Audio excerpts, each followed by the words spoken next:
I will also mention, I mentioned it a minute ago, I talk about it a lot. It's the methods of our cooking, the pans we use, the pots we use. Everybody now is going for non-stick, non-stick. You don't want your things to burn and all that. The higher the heat, it seeps things that is going to affect your body. You left our clay pots. We are now drinking water from dispenser bottles. We are passing the water through plastics. We are having microplastics in our body. But you see this clay pot here? If you boil your water, you put it inside, this clay pot alkalines the water immediately. But now you are being sold a 6 million naira. I have to ask for the price of naira. 6 billion naira ionizing, alkalizing water system, right? It's being sold. I went to ask the price. Meanwhile, you have this pot sitting down there that does everything. It alkalines your water.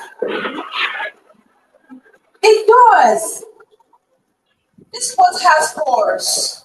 So it passes, but it's made out of clay that is from your own soil, that knows your DNA. That's why I'm always saying, eat what your ancestors ate for you to live longer.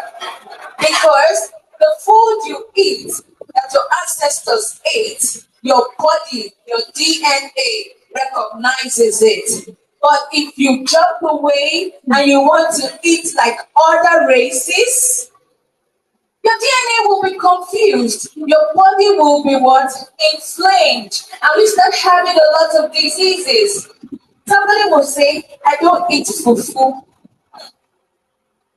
But you are eating oats. It's your grandfather eats oats. So everybody, your grandfather no oats.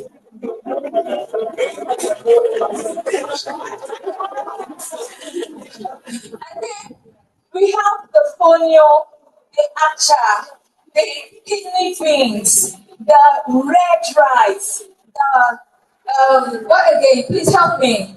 Help me. Your ancestral food, your millet, your guinea corn, your father rice, your cocoa. Oh, Mama, I'm going to cocoyam. Cocoyam. Do you know how much cocoyam is sold in Asia? Okay, it's a superfood. They are coming to buy. Chinese is coming to buy your cocoyam and making it into pills, and you are buying them. You are going to eat kale. Meanwhile, you have fufu, you have ewedu, you have, please help me, something shoko. Water. Oh, okay, hold water down. Do you know there's a research we did in 2015 around Africa, and we were wondering why, like birth, how women give birth. Why do these women give birth with less defects? You know, we went countries by countries to know why. And then Nigeria gave us a surprise. Yes. Yeah. In Nigeria has less birth defects. It's like 0.00 compared to the whole of Africa, less birth defects. Do you know the reason why? Water leaves. Ewedu, okra. But the main component was what? Water leaves. Look at the tribe that eats water leaf the most. They have less birth defects. Now you're wondering, why does Nigeria have more twin births? Go back to the place where they have more to invest. What do they eat? Yam. And they eat their okra with the okra leaf. And now you go on Pinterest, you go on Instagram. Oh my God, okra water. Your great grandmother has been doing it since time. What do you call it? I have Nigerian term. Steam or river. Yeah. So they've been doing it. You wonder why your grandmother was still active. She did not have menopausal symptoms because she knew what to eat. But now you're eating kale. You're eating so much spinach. But we have spinach that is available in our own place. What do we call the green? The amaranthus. And we have there's a particular one it grows in your compound. It has thorns. Do you know that one? It's smallish. It has thorns. It grows like a weed. You uproot it to take it out, right? If you have a father, an older father who was close to 50, that thing treats prostrates. I'm giving you for free. It's amaranthus. It's a part of amaranthus family. Okay, do you know the green that you eat? There is a one that looks exactly like it. You think it's the weed. It has tiny thorns, tiny chuku chuku on the body. That is it. Yes. I think it's a weed, right? But it treats prostrate. It is high in iron. Anybody that has erectile dysfunction should start eating that. Make it as a vegetable source and give it to the person, or you could make it as a tea and give it to the person, and there you have it. Or you take it off as a weed.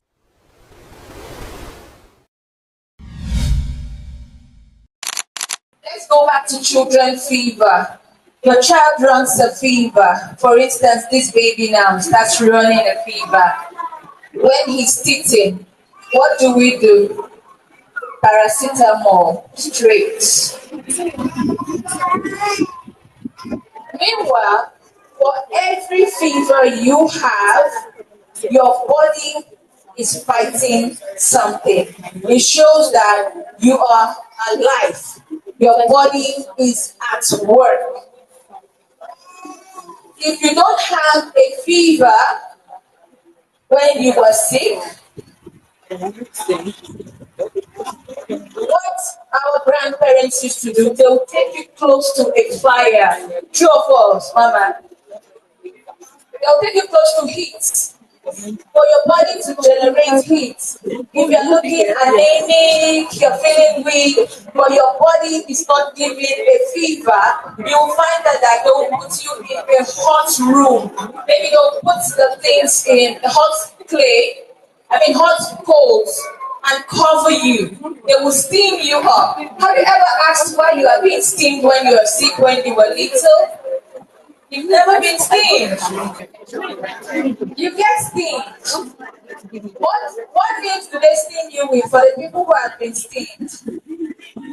Leaves, guava, mango, pawpaw, lemongrass. Do they give you some to drink? Do you get well after that hot sweat? Haven't you ever said that I'm sweating when I get well after the steam?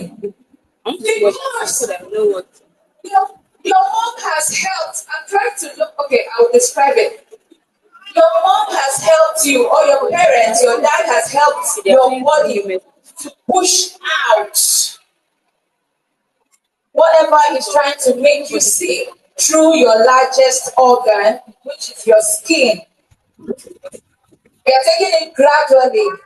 You are steaming. When you steam, you are having essential oils from every plant that was cooked in that pot. It's going straight. When your skin encounters heat, it opens up. Your pores open up, and the skin is a receptive organ. Know that. That is why you have to mind whatever you put on your skin. Whatever you put on your skin might not show you the repercussions now. It might not show you repercussions in 5 years. It might not show you repercussions in 10 years. But when it starts clocking the second decade, you will start paying for the repercussions of whatever you put on your skin, because this is your biggest organ, and your skin goes straight to your blood stream. That is why you get well so quick, very, very quick. There's a particular plant, we plant it on our fences. You know that plant that looks like a mango plant? We call it the masquerade plant in Ghana. Ashoko, the tall one. You know the tall one that is planted on the fences? Do you know that plant is a super anti-malarial plant? How many of us need that? The Ashoko plant. If someone has, you have it in your house, it is anti-malaria. If you're sick of malaria, just boil the plant, steam it, and just take half a cup. If this baby is sick, I will get my mango leaves, my pawpaw leaves, the almond leaves. You see that almond tree that's standing there, right? Just the one there. I will boil it with the lemongrass. I will let it be warm enough for the baby. I'll put the baby in there naked. Yes. When they're not feeling fine, you just put them there. The baby will just be there, and it will draw out everything that is making that baby sick. But when you see someone doing it, you say, this person is doing juju, right? I can rub these leaves. The person is doing juju. Meanwhile, you that is paracetamol in your child, you're doing worse. Meanwhile, the person is helping the child well. Let's mention another thing we overlook: bitter leaf. Please, how many of you wash your bitter leaf? All the bitterness is out.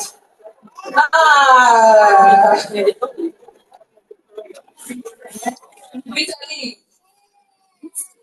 How many of us here have someone with diabetes? You know someone that has diabetes. Almost all of us. But do you know, before you eat, get your bitter leaf. If you don't know how to wash it like that, you know, with our nails and stuff, you just wash it properly like a vegetable. Take off all the fresh one. Yes, they do sell the fresh one. You can ask your neighbor will pluck it for you. You take it, you put it into a blender, add drinking water, you blend it, and then you sieve it.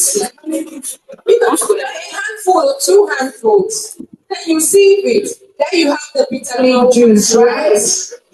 You take that thing down in your fridge. Before you eat, take 60 ml. 60 ml of that and take it first. 10 minutes or 20 minutes before you eat. It's going to help with your digestion.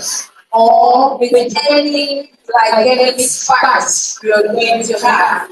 If somebody who is diabetic does that for a month, let the person go check his or her sugar level.